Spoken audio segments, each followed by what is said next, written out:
शायद पता नहीं, हम पंछी एक डाल के, तो ये सप्लाई चेन का हिंदी में जो बना अनुवाद करते हैं, तो इन tree there is one branch and all the speakers, all the birds are on the same branch. So हम पंछी एक डाल के, फिर आगे बोलते हैं कि संग संग डोले, means the branch shifts, we all shift together, संग संग डोले, पर बोली अपनी अपनी बोले, we all speak our own language. तो सप्लाई चेन का मीनिंग जो मैं समझता हूँ कि हम पंछी एक डाल के संग संग डोले पर बोली अपनी अपनी बोले, तो ये इप्टा को बड़ा कॉन्ग्रेचुलेशन देना चाहिए, स्पेशली पवन सर को, कृष्ण सर को, मिस्टर गोयल को, कि उन्होंने थोड़ा रिस्क तो लिया ही है हमको बुला के, क्या क्या होगा पता नहीं था, but the joint effort is a good step, and I hope we continue doing this, and with that we'll get started with this session. Some couple of house rules. We have some prepared questions which we'll show you on the screen. We'll ask each panel member, and there could be a rejoinder if somebody feels like very briefly can add to that point. We won't take questions from the audience, so we'll take Mr. Goyal written question. Goyalji, written questions. You are the boss. If we get written questions, we can sequence them properly. That is my request. Is it okay? Is it okay for everybody? Then please write your name first, capital letters में. Then write this panel member's name who you want the question addressed to, capital letter में, और आपका सवाल capital letter में, तो easy to read. कभी shorthand में doctor जैसा प्रिस्क्रिप्शन होता है तो पढ़ नहीं सकते. And last and most important, this is a technical association, so no commercial questions, please. There will be screen, there will be censored, but no commercial questions, no discussion on commercial aspects.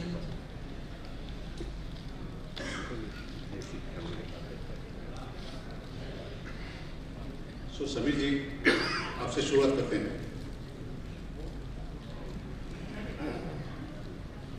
In 1988 to 2023, an illustrious 35-year packaging journey. First Johnson & Johnson, then Cadbury Mondelez, and then last Britannia. Audience would be curious to hear from you, your experience with paper and boxes. आपका जो सफर था, वो सुहाना रहा कि कभी खुशी कभी गम रहा?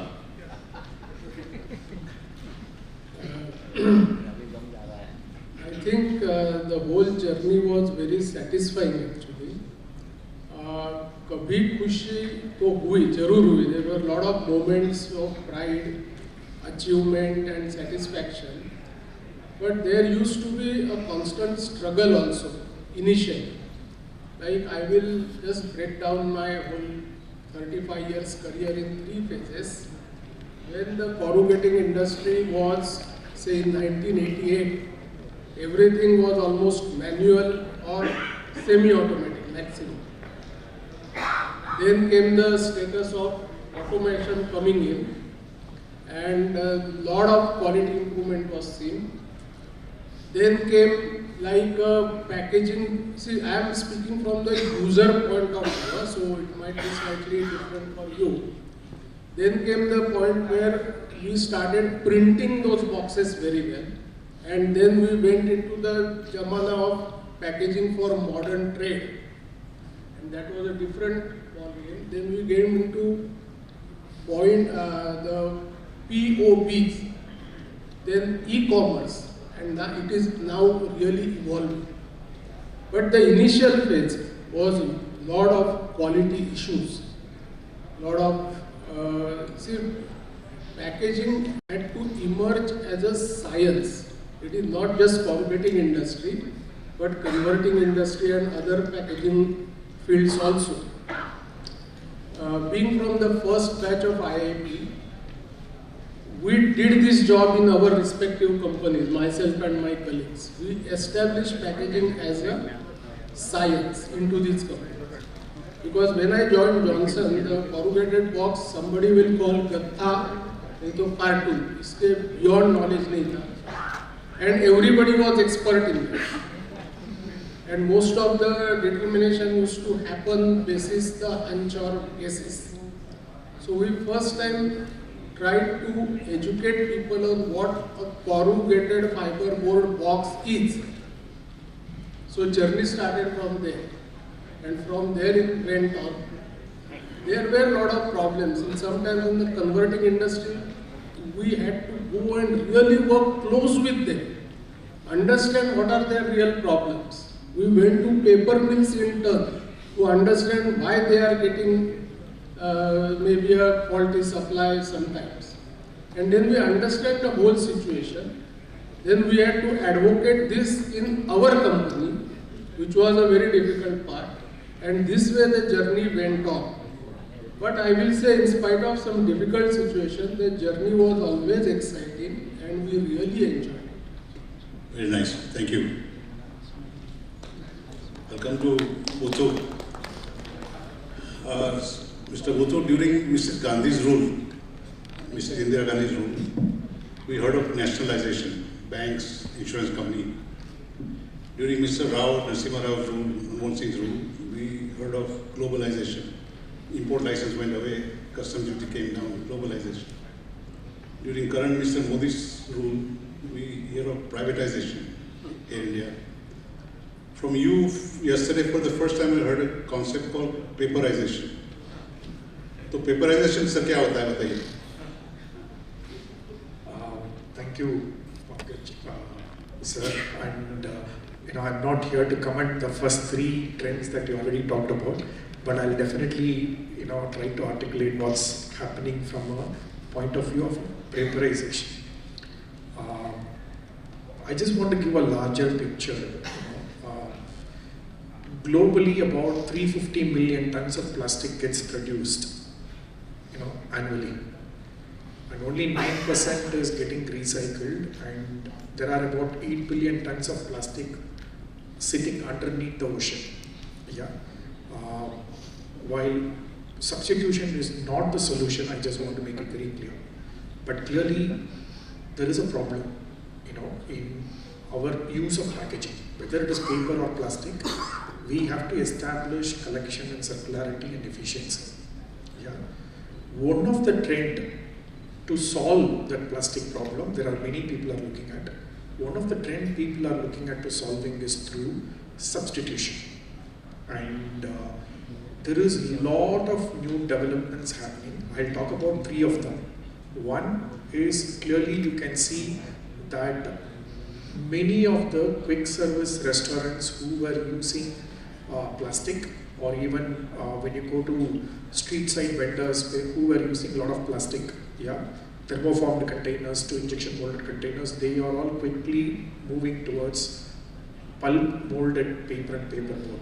That's a big trend, that you can see, and there is a lot of capacities, new technologies that are being brought into molded pulp into the country. Second is, before I go to the solution, the trend of containing plastic, there are three approaches global countries are initiating. One, they initially tried banning. That won't work because banning is not the solution. The problem is not plastic, because had plastic not been there, we would have had Third World War some 50 years ago. Now, just to kind of tell you, we were 1.5 billion people about 1900, and today we are 8 billion people. We wouldn't have kind of managed to provide kaplan and roti and all of that without plastic invention. It's important to recognize that that material is a wonder material. It is doing some important work. But to solve, I come to the story, to solve that problem, what people are looking at it is bringing tariff. Polluter pays is a principle they are all bringing in. And therefore what we are seeing is very clearly there is a lot of regulations that are coming around the world, and therefore people are looking at substitution as a principle. The second area is people are actively looking at substituting and making bottles out of paper. And there are two companies globally. Pulpac and Pulpex. There are many global brand owners who are dealing with these companies. One is a wet molding process, another one is a dry molding process, and they kind of use thermoforming equivalent technologies to make two halves of the bottles, and they kind of bring it together. Or some of them they do shallow molding. Yeah. So there is a lot of technology innovations that are happening to substitute conventional plastic applications. The third bit is, because of this trend, there is a lot of requirement around quality and improved consistency. People are also looking at non-conventional technology of manufacturing for making paper conversion. I was telling Manish sir in the morning that there are people who are trying to injection mold paper, as an alternative to produce large volume. Yeah, these are in initial stages. So clearly, there is a lot of technological convergence of various processes coming from plastic into paper, paper into plastic. So there is a lot of sangamam happening, and only time will tell us what is going to happen. I just want to tell one line of thought and then give it back to you, Pankaj sir. Is imagine we use about 4 to 5 million tons of plastic in India for bottles. Only 20% gets converted into paper. That's a 1 million ton opportunity for this industry. So with that positivity and optimism, I'll hand it back to you. We come to Pawanji. Pawanji, a paperization concept, the terminology, should be music to our ears, paper people? Very clearly, it's a new term for me, but a very, very lovely term. It starts with paper and to my mind ends with paper. I think it's to do with, as we say in circular economy, it's to do with circle of life. As we even heard our guest saying in the morning, that he is reminded of every use of paper in his life till now, and every application and use had a different meaning. I think at some point of time we'll have to get back to those roots and see the reuse of paper in applications and see the efficacy and efficiency. Thank you. Manish bhai, Mr. Goyal has given a tagline for this conclave. It says paper packaging, failures, successes and challenges. So can you cite 3 examples, one of each? Failure, success and challenge. Like I said, I'd like to shift to a trend of positivity. So I'll share 1 or 2 specific packaging development exercises which involve the whole chain, if you will. So one was, there was a beautifully printed duplex card for carton for refill pack, and it was produced in North India. The major market for that product was in Tamil Nadu, where it has become almost cultural to gift that product.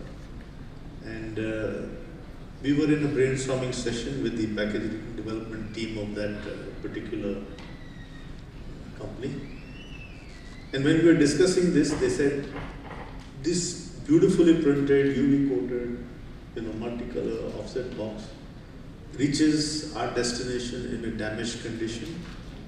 And during the brainstorming session, some of the young packaging development guys suggesting, let's increase the substance from 250 grams a square meter to 300 grams a square meter, which is a substantial rise of a very expensive basic paper.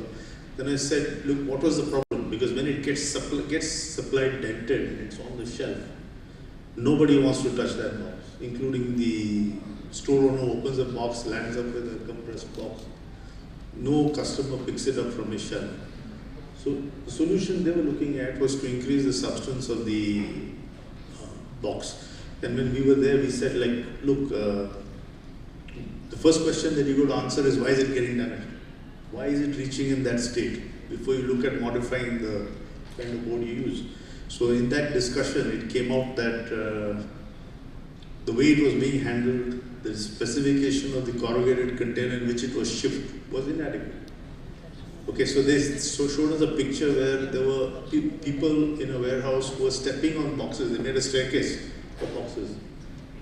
To stack it on a higher stack, they were stepping on each box. So they were actually putting their weight in the center of the box. So one of the things we suggested to them was what we call a Z partition. Okay, that was involving an extra cost. So we said from a double wall, there is a 5-ply construction, we shift it down to a 3-ply construction and use this thing in the middle. So it avoids failures that come from people stepping or sitting on a box in transit. And I think that worked out very brilliantly for them. So one of the very successful development exercises with the brand was that. And the other one which has become now a norm in the industry, it pertains to edible oil pouching. Years ago, we were at a particular brand, and we just started up a new box plant. There were a couple of changes that happened around that time, and we met the procurement manager at the brand, and he said in those days some 6 rupees 50 paisa or something is the cost of a corrugated box. If you can better that, you can have this business. You know, if you drop the price, you can have the business. So we said, look, we've had a look at your supply chain, we've seen collapsed boxes and all that. So we said, we've got a small PowerPoint, we want to show it to you. So we went to their conference room, we showed them, damaged boxes, and then a gentleman from the finance section, he stepped in inside, he looked at all that, he said, he wasn't to be there in the meeting, but he came and sat down. And after a while, we talked all this and we said, you redesign cartons, look at these specific performance requirements, which included specifying box compression strength. So, and I said, it's worth a go, worth a try. This person was sitting very quietly for a long time. He said, we'll do the trial right away. Because every carton in a stack, if there's a puncture in one of the cartons, it soils many other cartons. Right? The oil leak, it does. So when it soils the carton, they cannot send a box which may not have any damaged pouches but is soiled to the market. So the first thing was to avoid, damaging anywhere and soiling of other. So what in today's thing, what is it called? In war, the casualties on the side, what do they call it? Collateral damage. So avoid collateral damage. So collateral damage had to be avoided. The stack had to work well. So this was one of the other, and then that spec is now in vogue across the edible oil pouch industry. Worked long back. We had some ulterior motives. We were running a high-speed packing line, and commonly boxes were being pinned. And everybody thinks something of metal is stronger than the glued box. But eventually, in terms of compression, a glued box far exceeds stapled box. And that's the only way you get the productivity in the box plant. Running a box plant with a stitched box is very unproductive. Consumes a lot of time and labor, and output comes down, productivity. So these are 2 success stories that I wanted to share. And you said challenges. Challenges, I think I spoke about it this morning. We need to work out and identify paper grades from a performance perspective. We need to work with brands to make take a functional call, how they should be combined, what kind of boxes we have to do. These are challenges. Anybody want to add? Success, failure, or challenge? Maybe I can add on what you have the problem which I also can resembles a bit because the supply chain conditions, as you rightly mentioned, it's a terrible conditions, and in Britannia we have started a campaign called Handle with It campaign. So handle like it. So this is the concept that how you handle it, that should be your. So that is the concept that we have started. So what I have seen that most of the supply chain conditions that because of the volume perspective, you can't sell one product, one CPV. So when they are sending, it's always is a mix of CPV in a container. So what is happening, the theory that we always talk about, if you pack it in a columnar stacking, it's so it is not possible in the practical situation. So different boxes, different. There are a lot of challenges, and hence any specification, whether it is from morning we are talking about a high RCD paper, or you are going high PA paper, or whatever things that you will want to do with in the specification, you will not be able to resolve this problem if we don't tackle the right situations with the right solutions. It's not that one solution can go for all. Every solution there is a different solution. Means every problem there is a different solution, and we have to work in a joint manner to resolve those problems. Good. Thank you. Then we come to Mr. Indranil. Sir, you have 20 plus years of experience, which includes assignments at Dabur, HUL, Flipkart, and now, of course, Marico. Let me take you back to Flipkart. E-commerce is a big thing. Paper industry is so happy with the so-called over packaging. When we get box from Amazon, we are so happy that so much paper is used for little toothbrush, little razors. Can you share your thoughts about this new packaging demand and the challenges for the e-commerce people? How do they downsize the old packaging? Is there a solution? Yes, so I'll just cite an incident. So I used to work with an FMCG company. So I came from an FMCG background. My first experience was Flipkart, which is e-commerce, and the experience was completely different. So the outlook of what e-commerce had was completely different from what FMCG operates. So that was the biggest challenge for me. So, and at that point of time, also what came in was the plastic waste management regulations, which is the EPR regulations. And the organization was looking at that, how could we also come out of packaging. So this was also another challenge, that how we would reduce plastic, and then what is the alternative to plastic to pack close to around 1 million plus product that what Flipkart sells in their platforms. And to cater to this entire gamut of products, from say small items like a button to even to an refrigerator. So what is the solution that you can provide so that it can be sent safely to the consumers? And the entire solution has to be around removal of plastic and coming to paper. This is where we started working with different solutions around paper, and we closely work with many of our paper industries, the converters, to really develop solutions and format to really not only to pack but also to reduce the size. Because if you look at the courier service or maybe the shipping, you'll find that there is a band for each of the sizes or the weight of the product. And if it reaches the next product, exactly the prices increase. Just to give you a number, I don't know, many of you may not be knowing, but for a product to get delivered to the consumers, company like Flipkart and Amazon, they spend around 150 rupees. Just a number, I'm just giving it to you. It is not on account of packaging, but packaging also contributes to it. And the challenge was there, that how we could reduce this number and get it down sub 100. So that's where we started working with. Challenges were there because plastic was cheap. It was much more adaptable to multiple sources, formats, but paper was not.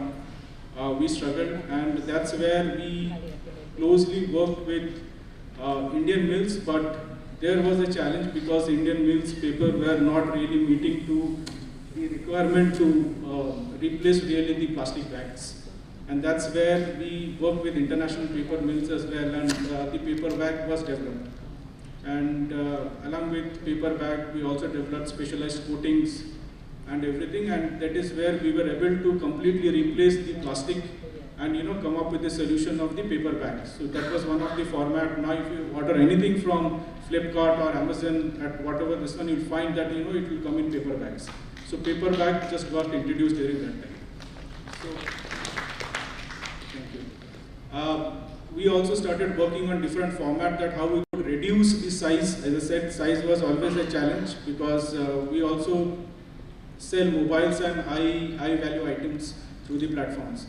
And the normal regular slotted boxes or whatever we produce do not provide tamper evidence. So the entire idea was that through a format driven, that how we can also build tamper evidence and give protection. And that's where there were some solutions which came in. We applied for patents, and patents were also granted to us. So we have around 2 patents granted to Flipkart on this part. One was for the mobile phones, of course, So you find that it comes in a specialized format of paper, paper boxes. And it is just a wrap around what Mr. Ram was saying in the morning, that you know, how we can reduce the size of the boxes so that there is no overpacking into this. And that was one agenda that we were able to drive very closely within Flipkart. The next major challenge which was in front of us, because it was, I was just talking from the material perspective where we moved from a plastic to a paper, but what also was in front of us was how we can really automate the entire process, because automation would really help in bringing down the cost. And that's where we were also able to develop variable packing automation lines where we could use paper reels directly to make bags, and not buy pre-formed bags, but directly to convert this into bag like a floor-up machine, if anyone might have seen it. So it's like a floor-up machine, similar type of technology that what we work. And similarly also we work with variable-based technology for the boxes as well, where the robots would really pick up different sizes of boxes as per the product dimension. When the product is scanned, it feeds to the robot, and robot picks the exact size of the boxes which are kept in the different racks. So that's how we were able to really tackle this in a bigger way in Flipkart. So yeah. Thank you. Manish Bothra, are you here? Manish Bothra from Bangalore? He's not here. I'll call you. Okay. She's about almost 17 years experience in corrugated business. During your early days, you have successfully replaced wooden packaging at auto industry, auto ancillary products. Do you recall any bragging moments, successful moments? Pankaj bhai, very frankly, I came to this industry in 2007 for making corrugated boxes, and 2007, 2008, I made a lot of friends who are here, and it was a very learning thing, and coming into the corrugated boxes was like, it was accidentally I came into the corrugated boxes. So when I started, what I have seen is that the senior people in the line were always talking about triple wall board, triple wall boxes and quality. So somehow one fine day I am able to get the sample of that triple wall board, which is made in AA or a AAA flute box. So did a lot of trials in our semi-automatic factory and made a AA flute box. And with one or two of my clients, we replaced that with a wooden box, which was initially it was carrying a 250 kg load. So first we replaced a 250 kg wooden box with a AA flute box, and then slowly we have gone up to replacing up to 1.5 tons wooden boxes with the AAA flute boxes. And it's all made with in-house semi-automatic board plant only. And when I see how we have gone there, because like when you start a semi-automatic or a corrugated plant, it's like everybody have to run for the numbers, for the orders, and itna kaam karna hai, itna order hona chahiye. So I was a little bit skeptical. I said, bhagne se acha hai kuch alag karenge, so it is always going to be beneficial. So we concentrated on doing something different, like AA or AAA flute boxes, and I can proudly say, yeah, we have replaced up to 1.5 tons wooden boxes with the AAA boxes, and up to 750 kg in a AA flute boxes. 1.5 tons product weight or compression? Yeah, it's a weight of the product in the box. Product in the box, 1.5 tons. Yeah. I just got few samples of a AA flute, just to, because there are a lot of giants here, and they can just see it's made in a semi-automatic plant. तो गोयल जी, आपका जो tagline था successes, तो 3-4-5 तो success यहीं पे आ गई, wooden packaging in different solutions. Let me turn to Nayandeep ji. ITC, then Nestle, and now Britannia, 16 years in packaging. You have delivered innovation program from concept to market. There's a program called Concept to Market. Can you please share an example of paper packaging concept to market? Thank you. So this is my second panel discussion with IPPTA. Thank you for giving me opportunity to speak. So come back to the points. There are several innovations that globally I worked in my previous organizations when I was with in FMCG sector. I'll give one or two examples and how the journey was. So one example that is clicking in my mind right now is the paper cup for noodles. So which we have implemented in Europe, Germany. And it is a direct contact. So when you pour direct product inside paper, there are a lot of barrier requirement, there are a lot of kit value, the oil and grease resistance, and other requirements was there. So it was a humongous task. What kinds of paper? Starting from the what kinds of paper to be used, it's very important, the source of the paper, and then what kinds of coating to ensure the barrier properties and all the barrier properties. And when you talk about barrier property, it means WBTR, OTR, and you also need heat seal coating.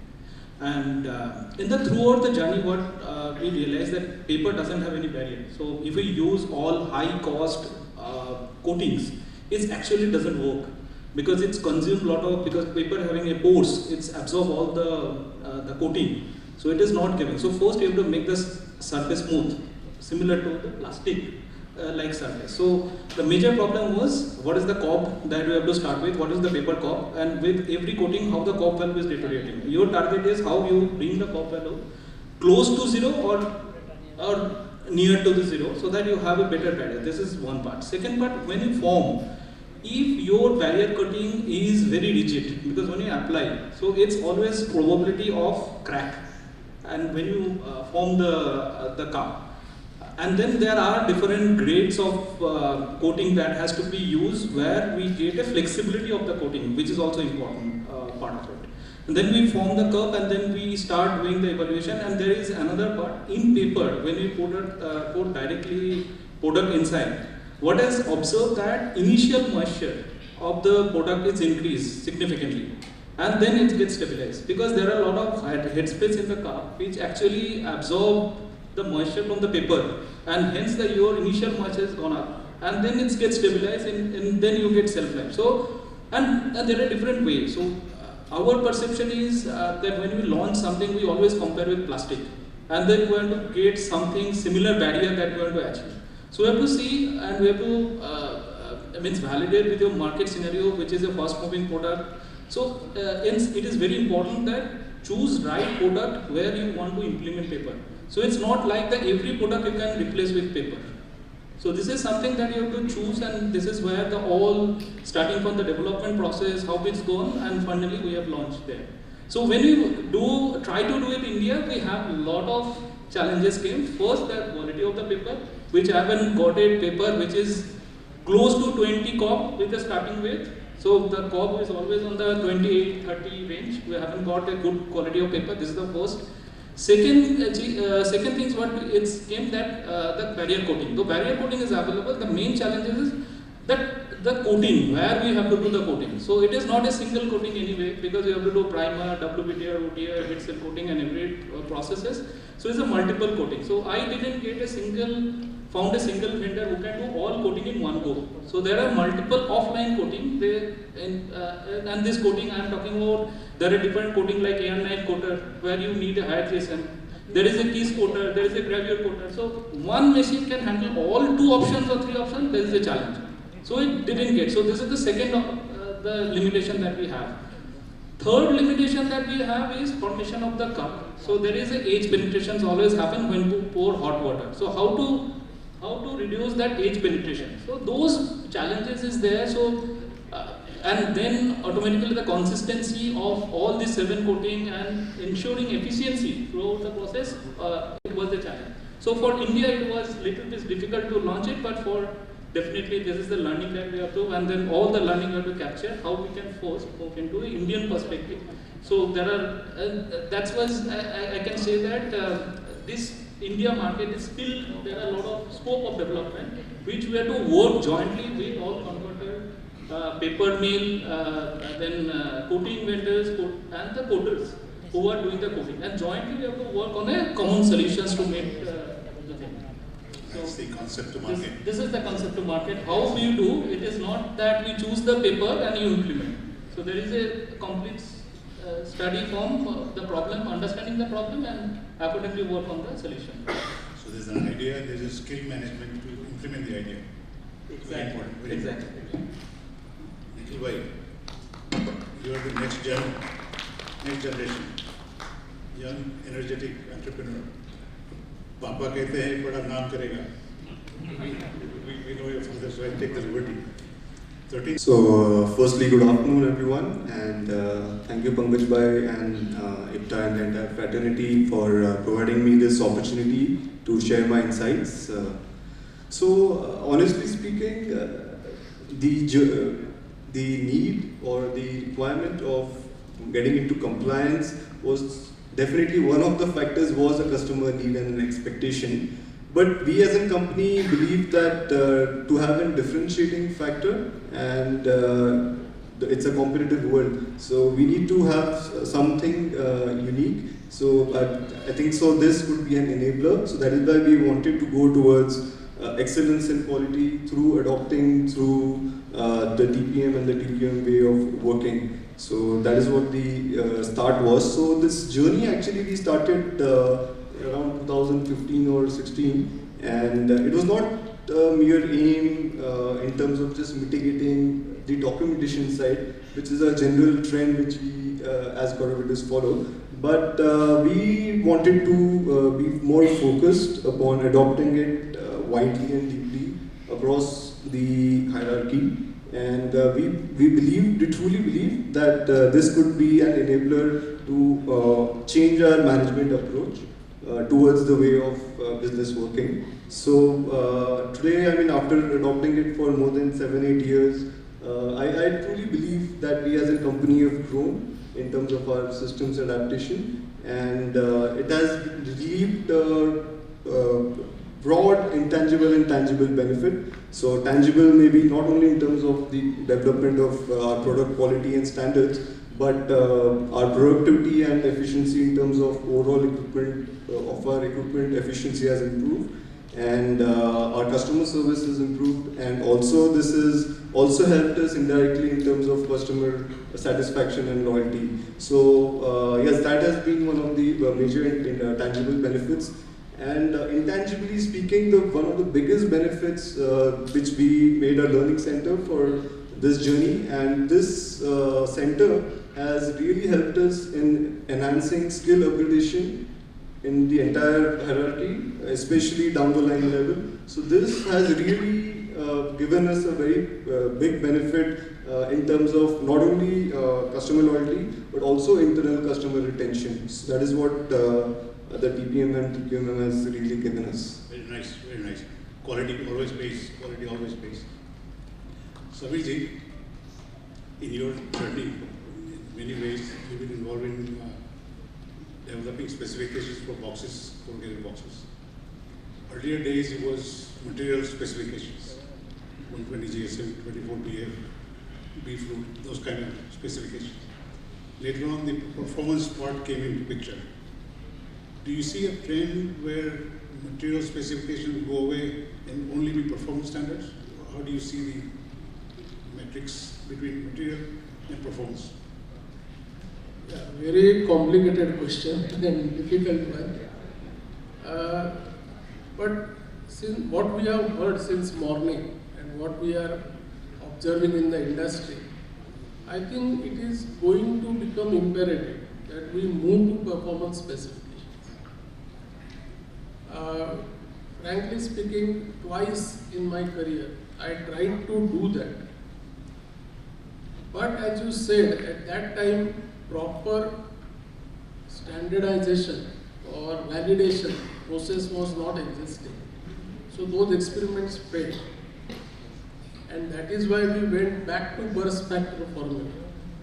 When you have burst factor, you at least know that 70-80% things are within your control once you specify that. Thoda idhar udhar hoga, that's fine. I mean, you are not going to have a sleepless night. But when you lose that control, you don't know what is going to happen, because there are many agencies involved in that. have the paper mill done their validation of the fluting media. Like if these are the ingredients, these are the parameters, what happens at converter end, what happens at the end user. Has proper validation process been done? Same thing with converter, same thing in our factory. Maybe the paper mill will have to see that once it gets packed in our factory, say from Mumbai it travels to Calcutta in a summer season or a monsoon season, and observe after 1 month what has happened. If that works, then standardize everything, processes and materials, and then go ahead with performance specifications. Everyone in the supply chain will benefit. So the challenge is, once you specify material, and converter uses that material, who's responsible for the performance? Hopefully you get it, but suppose you don't get it. The converter will say, I used the paper you said use, I've used the beer that you said use. So specification is faulty probably. But how can you hold me responsible because I've used the material you specified? There is a catch here. If you open your purchase order and go through the contract, the user company clearly says that making our goods reaching the destination in good condition is your responsibility. So if it is so, sorry. Please open and see for yourself. I agree with you. What I'm saying is, if that is so, by performance standard only, by material, I can make it from newspaper. So as long as it performs, how does it matter? That is a debate. So what I will say is that fine, convince me, Yes. and I will accept. Yeah. Okay. I am not saying no, but convince me. Yes. Yes. In a rational. As long as it's open, fine. Manish bhai, you are running both paper mill and corrugated box plant. Expansion is an ongoing activity for you for years. How do you see the paper and corrugated market next 5 to 10 years?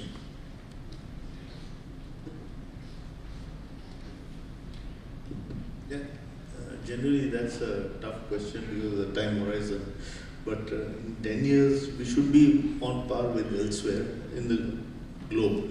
And again, if we're going to export more, which we are not, there's no huge pressure on our packaging yet. I believe the driver will be high quality packaging which will come externally. I think that was the phenomenon that drove better quality packaging with the Chinese. You see, this morning I mentioned that the Chinese production and capacity is around 50 million tons. We are around 12, so we are around 4.5 times or so. They are 4.5 times our size.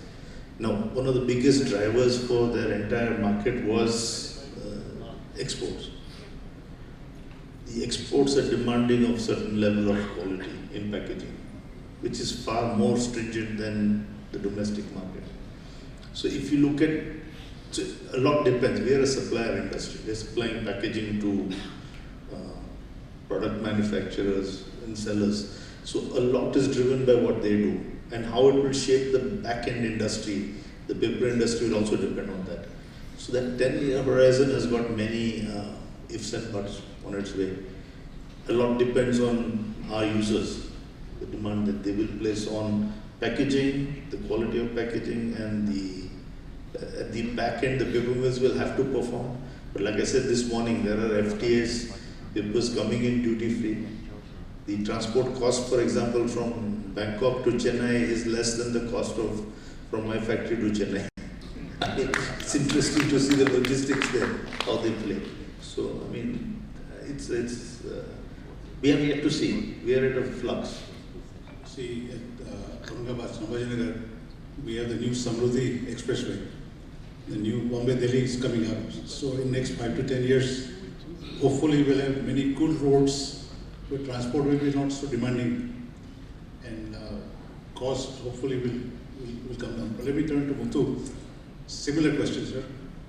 India is poised to achieve 5 trillion economy in next few years, 7 trillion economy. What do we see opportunities and challenges for the paper part of the paper part of it? How do you see it? So I'll continue with the where Manish sir left. I think before I answer, how many of you have seen the government's $5 trillion vision document? Yeah, so I would encourage you to go and see it. Because in any business, the country where you operate in, if they have a strategy that can give you opportunity or threat. So when you are running your business, you need to understand what the country's strategy is for you as a country and what are the opportunities is through.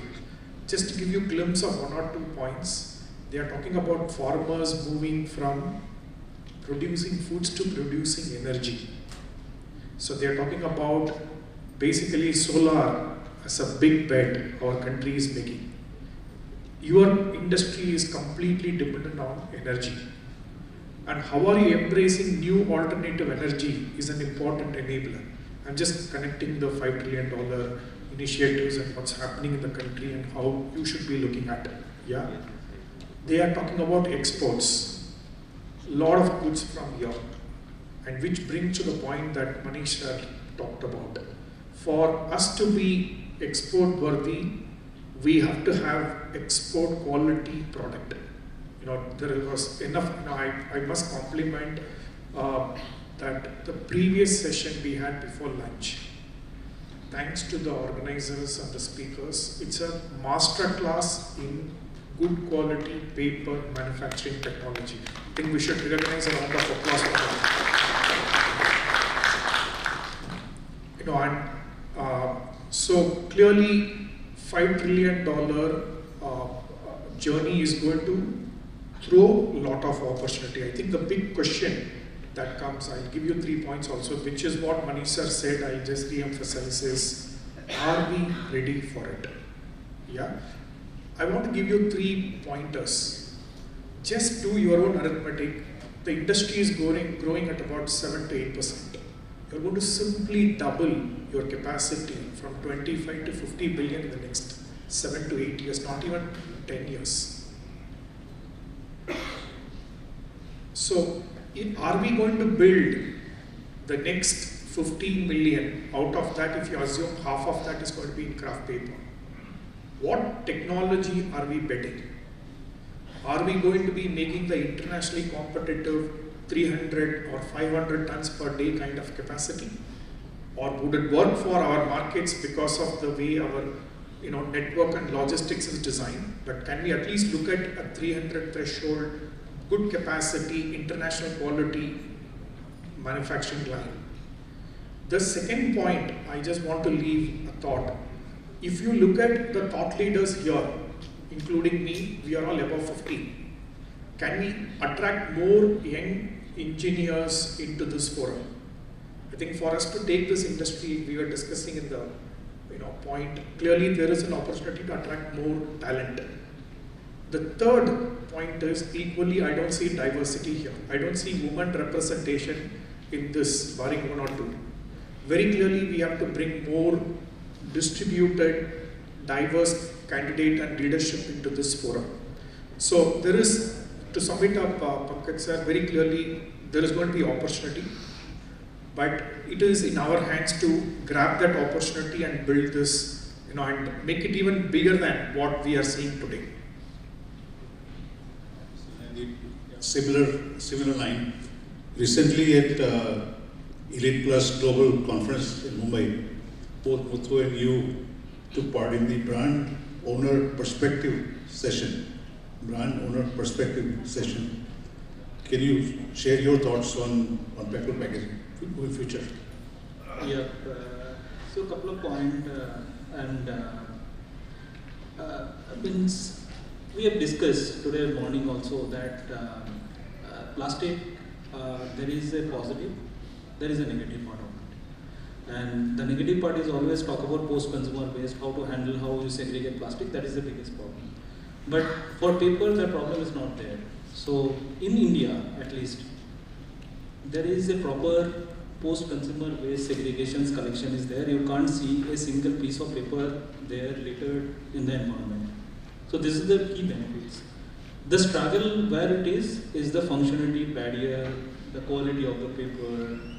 that is where the infrastructure that we have to develop for getting a right packaging for the right product.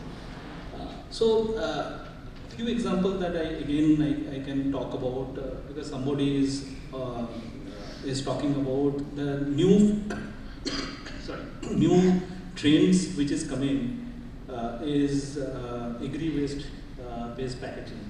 Paper being used because today there are a lot of debate and issues, challenges been thrown that we are cutting trees and hence all tree-free packaging concept is coming where they are talking about paper can be made from the different segments which is abundant, which is a source of cellulose, we can use it. And hence there are a lot of startups, there are a lot of companies coming into and developing this all agri-waste based paper. So I can see there is a future that is going forward.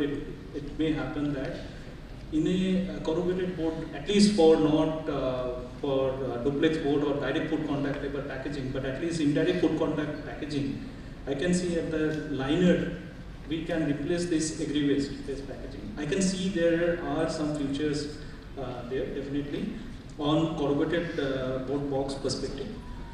For secondary pouch aspects, when we talk about flexible pouches, which is indirect food contact, that is also a direction that I can see the future is coming because this is paper can be replaced anyway because we don't need that kinds of WBTR and OTR. It's only need a mechanical properties and the strength, and that could be one direction that we can. I can see the future of secondary packaging can be replaced. And third is already happened is because of single-use plastic ban. So a lot of plastic cutleries is been replaced globally into a paper-based cutlery. So and the single-use cups is already been replaced in India and globally to have a sustainable cup. So this is the direction. I think it's already started and in a positive direction in the paper. The only again and again I am repeating the same word. We have to choose the right product where we want to do paper. All the plastic packaging can't be replaced in the paper. And if you go back to the on the past, you have seen there are a lot of FMCG product used to pack in paper. The bread, I think a lot of people remember the bread pack or biscuit pack in Parle G. We used to come in those paper. There is also chocolates, a lot of toffees that twisted get paper we used to have. But because of certain benefits, we have shifted from paper to plastic because it is cost, benefits and everything. I think solution is there. Only thing is that we have to see the approach of that. How we can change our approach and how we can make that paper. It's not something the solution is not available, it is not feasible. Solution is available, everything is possible. Only thing is we have to thought in a direction that we want to implement paper. Learn from your concept to market. Yeah, again concept. Nikhil, all these experts are saying future is bright. Markets don't expand, double in 5 years, 10 years. You are actually doing it, you are expanding. So what is the basis of your expansion? How do you see, what is your vision? Corrugating industry going in the next 5 years? I believe everyone would agree here that we are living in the VUCA world of volatility, uncertainty, complexity and ambiguity. I mean, our market dynamics across the value chain is getting complex day by day, and that is going to be there always. That change is always going to be there. So along with that, the end user change, the behavior pattern is also changing, and that is why today our customers are moving what I feel earlier just from a protection function to today to a more aesthetic protection plus an aesthetic and a marketing element to it. And what I feel is the future is going to be smart packaging. Smart packaging that is not only lighter, greener and stronger, but a product which enables, along with this, which is more sustainable, which has multiple usage, which is tamper-proof, for an example, and maybe with this digital world, tracking of the carton or the entire product through QR code or RFID can be the way forward or the future which I am seeing. So to adopt to these dynamism and these changes, so we are also getting aligned ourselves to adopting to these new age technology and new age equipment, and that is why we are expanding to cater to these innovative solutions, and capacity is a byproduct of this change. We are so happy that you're bullish and you're confident that market is going to go. Okay. Mr. Indranil, your experience at different places, you are specialized in hair care and personal care packaging. Does paper play any part in this field? Personal care packaging, hair care packaging? Yes, so in fact overall FMCG, I just talked on an overall FMCG perspective, that FMCG does use a lot of paper. So if you look at the buying numbers or the buying materials that FMCG procures, first is the polymer. Polymer procurement is always the higher that an FMCG buys, followed by the next is the paper. And in paper it is basically the corrugated boxes, which numbers seems to be quite large when compared to that of the other material that what we buy. But with this, there is also a certain requirement that we as an FMCG always strive for, and these requirements always also come with a little bit of more, I'll say little bit of challenges to meet to this requirement. One thing that what we face is we try to drive one specification across the nation, but we struggle a bit because the specification that may be available in West may not be available in East, or maybe in South, or maybe the South specification may not be available in the North. And sometimes, so that's the reason when we design a box or whenever is blooming.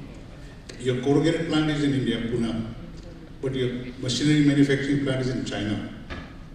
Two different lines, two different products, two different challenges. But on a macro level, can you compare running a plant in Pune versus running a plant in China? What are the differences? Work ethics, skill availability, government regulations, your comments? Firstly, I just want to complete for the earlier topic, that when we started making the AA or AAA fruit boxes in 2007, 2008, at that time hardly there may be one or two plants all over India able to make the AA fruit or AAA fruit. I think it has came maybe in 2015 or now. Going back to this topic, if I compare the Indian condition of working and compare to the China, first of all, they have a very simple and single window operations available to start the industry. If your machines and everything is ready, you can start a factory in 15 days in China.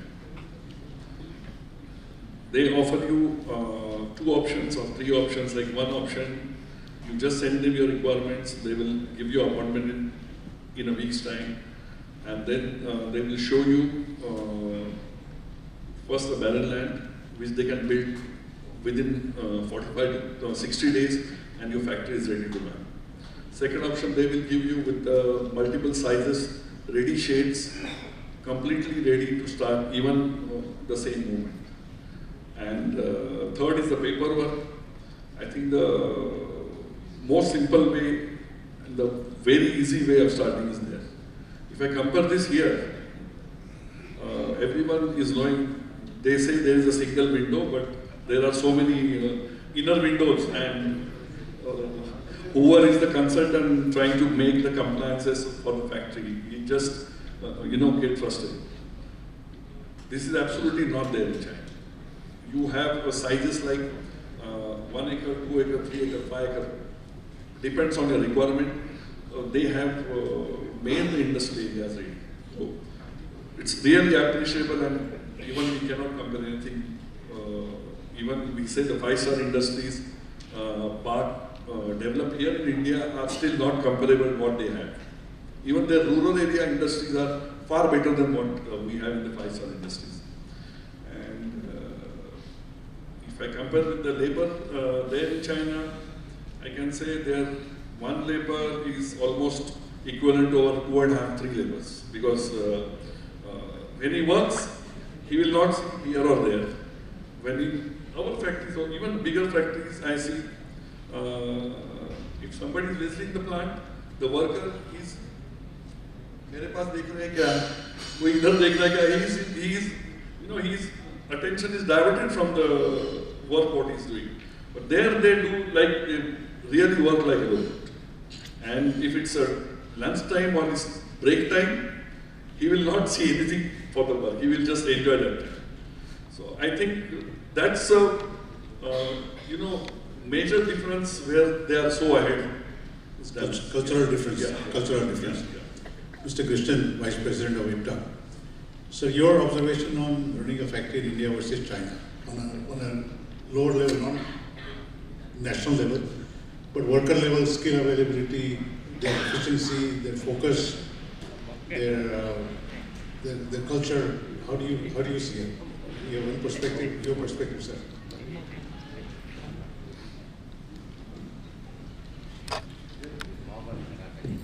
I'm zapped by your question. Okay, good. See, we don't run any business in China, but we have been making multiple trips to various parts of China for the business visits. But very clearly what I observe there, let me talk about first the work environment. Let's talk about a winder or let's talk about a cutter or a machine. You have an operator, you have an assistant, that's it. And that used to produce 150 tons per day. If it is a winder, it is running at 2,100 meters per minute, turning out 1,000 tons per day, one operator and one helper. The similar way in India, if we have to operate, all of you, most of you are running the paper mills. You will find operator, assistant operator, and 1-2 helpers, or one guy for pushing the reel, one guy for handling the core. You have at least 3 into 4 or 5 people. And broke ke liye 2-3 aadmi, paper utane ke liye 2-3 aadmi. Like that we do. But there, it is operator and assistant operator. Whether you handle core, whether you handle reel, or whether you handle broke or everything, there is no helper concept there. I am the operator, it's my job that I will have to do it. Today, many of you are operating the corrugating machines and laminating machines and things like that. You can understand, unwind stand एक बंदा, उसका helper एक बंदा, revent stand में एक बंदा, बाद में temperature control के लिए एक बंदा, then उसका supervisor एक है, उसके लिए in charge एक है. That is what the Indian setup is. Please understand, we are experts in adding multiple layers. And there it is absolutely flat. That is the reason many a times I see a cutter which is getting dismantled of 250 tons per day, when it comes and sits in India, I don't know to name the name of the mill, I worked in 3-4 big mills, and when it comes to India, that 240 and 180 tons becomes 75 to 80 tons. Because the effective working hours becomes actually 4.5 to 5. A 4.5 or 5 also is at a higher level. In a good corporate mills where they have a lot of controls. Otherwise it is half of the shift. But there you talk about, I think Mr. Prabhu, you raise a very nice point. There, because the 2 operators, whosoever is there, if they are on this particular job, their eyes and their mind and everything is on that only. They damn care who is coming and who is going. But today we are getting distracted because we have too many people, we have gossip, we have this. That is the reason for their efficiency. And the second very important thing what I see is, they always talk about the efficiency of the operations. They are not too good in English, they are not too good in communication, they don't have, but they are very clearly trained what to look for and what to act for. Very focused. Very focused. I should look for this panel, this control, I should act if this alarm comes, I have to do 1, 2, 3. This is what it is, and that makes a big difference. And the third, to top it up everything, as Mr. Prabhu was saying, the government is very, very strong, very stringent, very focused. and it is like 0 and 1. In between my 2 visits, I was just talking to them.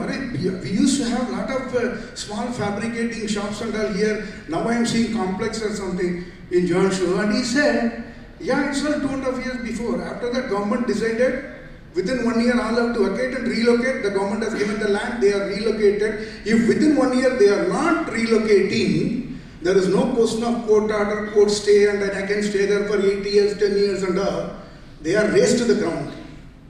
So government, once it decides, the decision is implemented. That is that they are very ruthless. The government is focused, people are also focused. And they are funding. They are funding. Yeah, these are all the strong plus points in China. Thank you. Thank you. Thank you so much. I think Manish Bothra is here.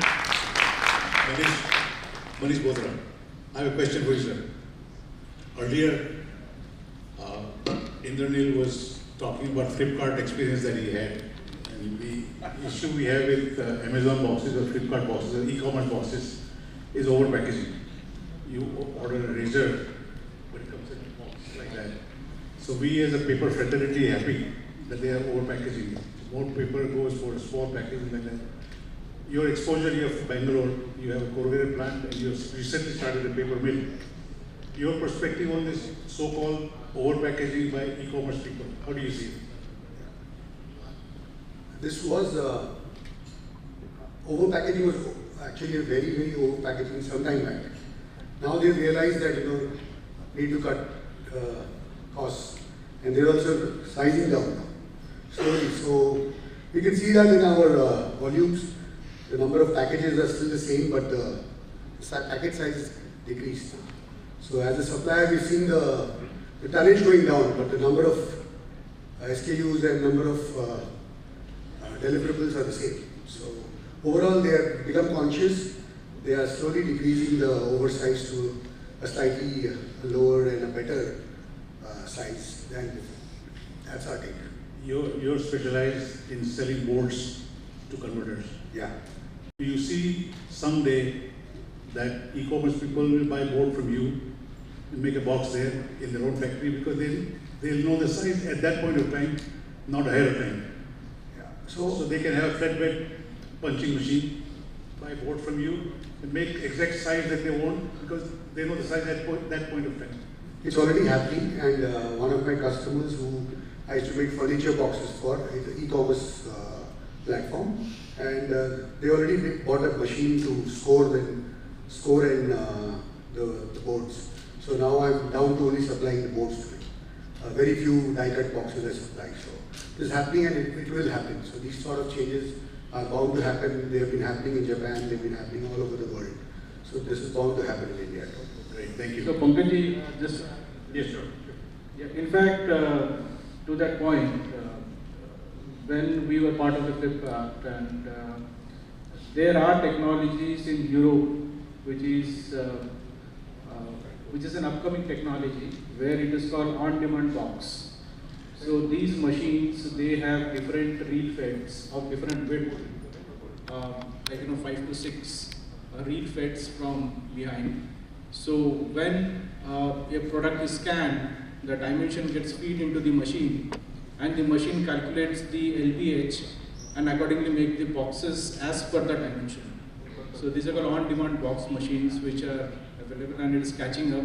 Many of these e-commerce people are exploring, because what I understand is at that point of time when we were really looking at RAC, because RAC boxes are I will say that easy to pack rather than any other formats, because it takes a lot of time, the person takes a lot of time for packing if it is a different format rather than RAC boxes. So, and time was also a factor for the cost. And that's where the limitation came in, that the industry, that they could not make boxes of certain height. They said that this is the minimum height that what we can make, and beyond that we cannot go. So I think maybe with the e-commerce, maybe the machines in future would be made where thinner boxes would be further made, and which can really help the segment.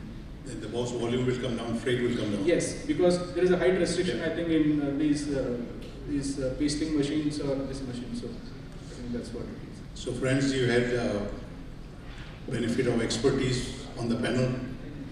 variety of questions, different questions. Yes, sir.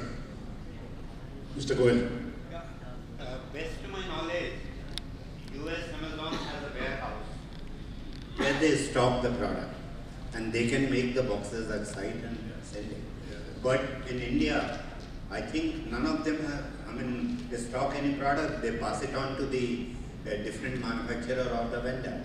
So these two situations are very different than what we are talking. How in India on-site box will come. That seems to be the answer. That seems to be the answer. Yeah. So Goelji, I don't have any questions from the audience. We have a few minutes. Sir. Yeah, good afternoon. I'm Dr. Rakesh Jain from UNIDO. Just a small clarification from Mr. Nayandeep, Whether the paper board manufactured out of the recycled fiber, does it qualify for a as a food grade paper, the food coming in direct contact with the paper board? Indirect food contact, yes. For direct food contact, there are a lot of restrictions because of phenolic compounds, how it is migrate and into your food product. So we have to check the migrations test. If it is passed, then we can use for direct food contact, but generally we don't use. For indirect food contact, yes, we can use. No, again the same I'm repeating. Yeah. If the paper board manufactured from the recycled fiber, Okay. whether does it qualify for a food grade, as a food grade paper, the food coming in direct contact with the paper? Can I answer that in part for you? Please.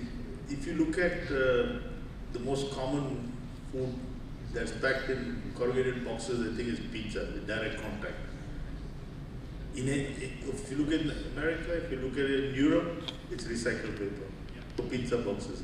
The paper has to have no bacterial or fungal count. That's about all you need for that contact. So this food grade is an overstated thing where you people are saying it should be virgin only. It's not. Globally, the practice is recycled paper in every pizza box, almost. But sir, at the same time, we do not have any specification for the microbial contamination. There is a TAPI test for microbial and fungal. The TAPI test is there, but standards are not there in India. No, that is true. Standards are, there are no standards in India. Yeah. That's why a lot of confusion is being created, so that's very risky. That's what my question was basically. Thank you.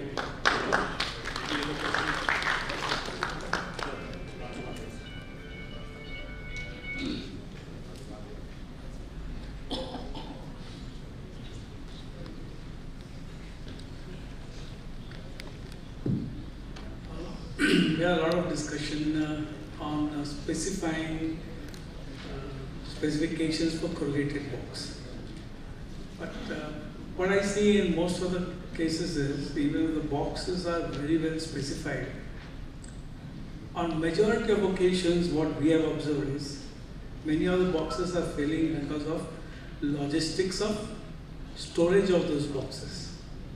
In many companies I've seen, they don't pay attention to the size of the pallet on which the boxes are stacked. They have only fixed number of footprints, maybe 15 sizes or 20 sizes. But in many of the companies' warehouses, I see the boxes overhang on the pallet. And the major cause of problem comes from there. I've seen that happening in their dealers' end. I've seen that happening in their C&F people. So why the packaging people are not looking at that aspect also? Who do you want to answer? That's what. Why they are not doing that? So I will just try to attempt to answer this question. Yes, we are looking into it, and there are a lot of challenges related to the cost and the supply chain. Because I'll say that, as I said, that when we design a box so that it reaches the distributor well. And we do certain testing of those, like running it for 1200 kilometers with a one rush shipment and all. So there are, but sometimes whatever the business demands multiple shipments. Like today, if there is a stock out in one of the regions, the goods will again move from one region to the other region. And the quantity may not be enough for an entire truckload. So it moves in partial truckloads. In a partial truckloads, what happens is that my boxes are not designed for a partial truckload. So my boxes may be kept below, and top of that there can be rice bags or maybe gunny bags which is going in the same truck from the logistic way. So these are beyond control. So we are trying to solve, but there is no direct answer to it. I'm not referring to the secondary transportation or tertiary transportation. In your own factory warehouse, for example, if it's a bakery product, in the cold storage, when the boxes are kept on a pallet, it is overhanging in your own factory. We are not talking about the second and tertiary levels. I think your point is correct, that if some damage has happened from our distributor to redistributor or retailer, when the boxes are going, damage has happened, we cannot charge the supplier, the box supplier. That is for sure. And for that we have become your advocates in our company. And we fight for that. Last at least 20 years I was in Cadbury, or last 5.5 years in Britannia. I don't think there was a single instance where supplier was unnecessarily charged. We fought our internal battles, and see, there is one formula. This is not just for corrugated box converters, but for packaging industry.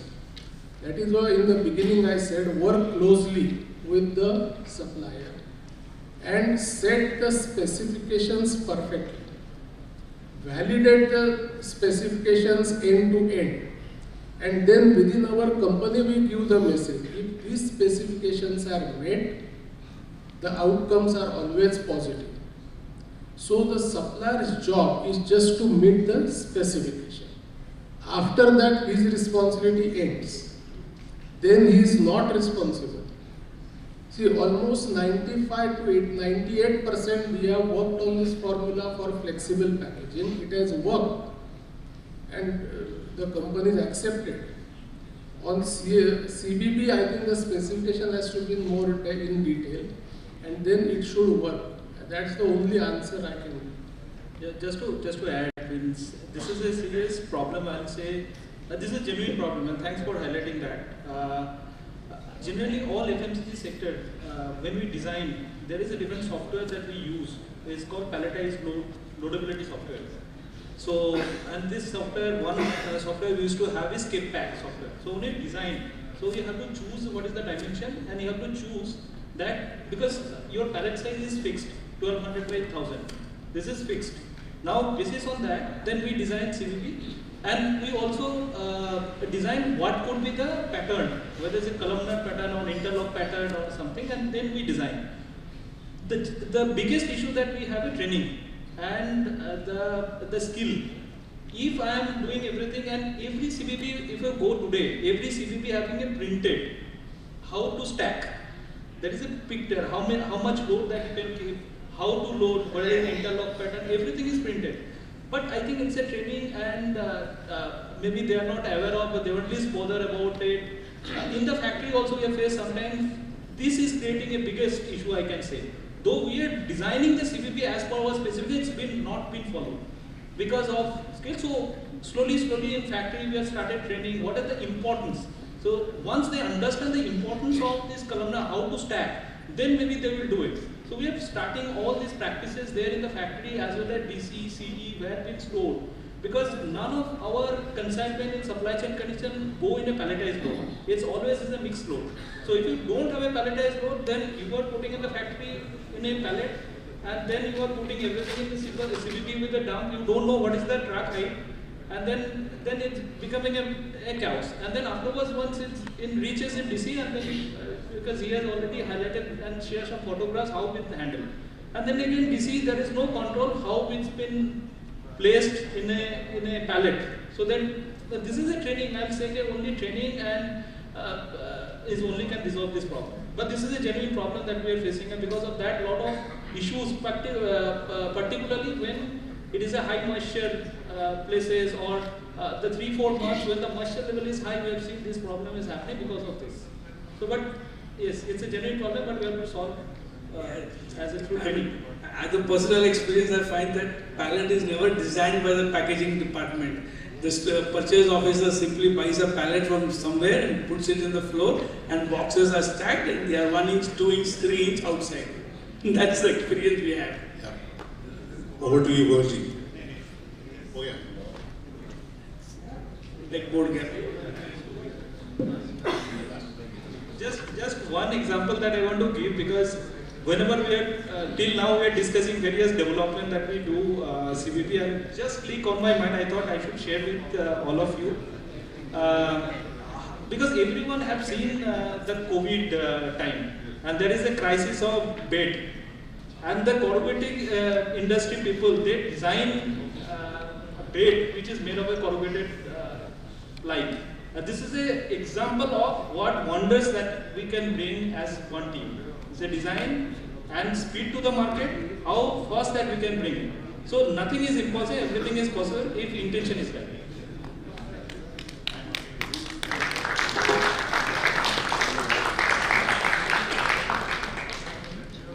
Thank you, Mr. Moderator, and our panelist team for the wonderful discussion session. We would now move forward for the memento presentation as a token of appreciation for our esteemed panelists. May I request our moderator, Shri Pankaj Shah, to kindly present the mementos.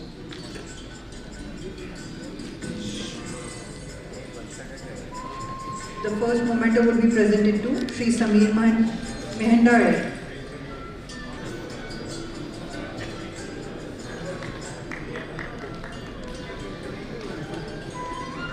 Up next, Shri Ramaya Muthusubramaniam.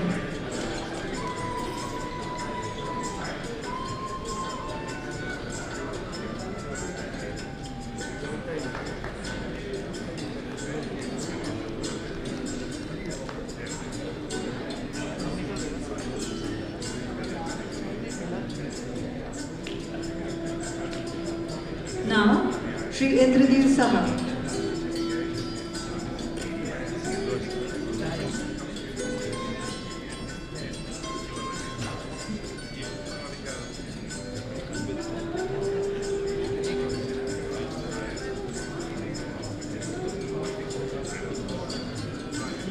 Up next, Nayandeep Banerjee.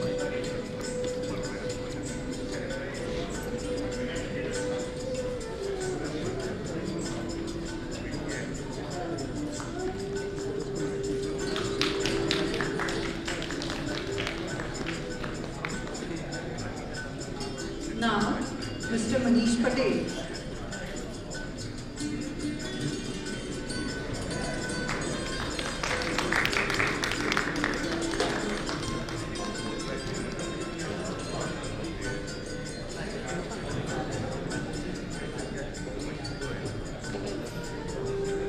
Now, Mr. Sridhar Prabhu.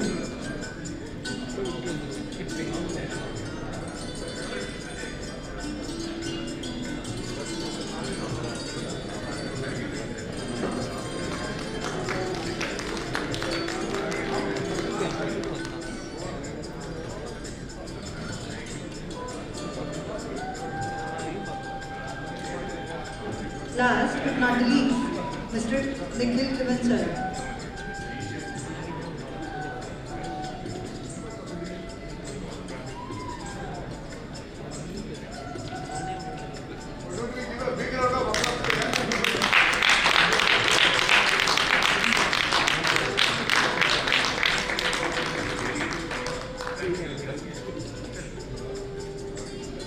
Finally, as a token of appreciation, I request President IPTA, Shri Pawan Khaitanji, to kindly present a memento to our moderator, Mr. Pankaj Shah.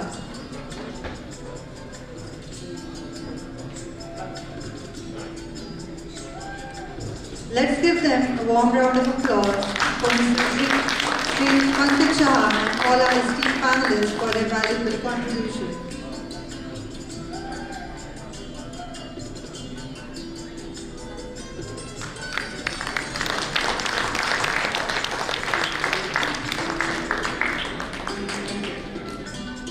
Now, I request President of IPTA, our moderator, and all the esteemed panelists to kindly join us for a group photograph.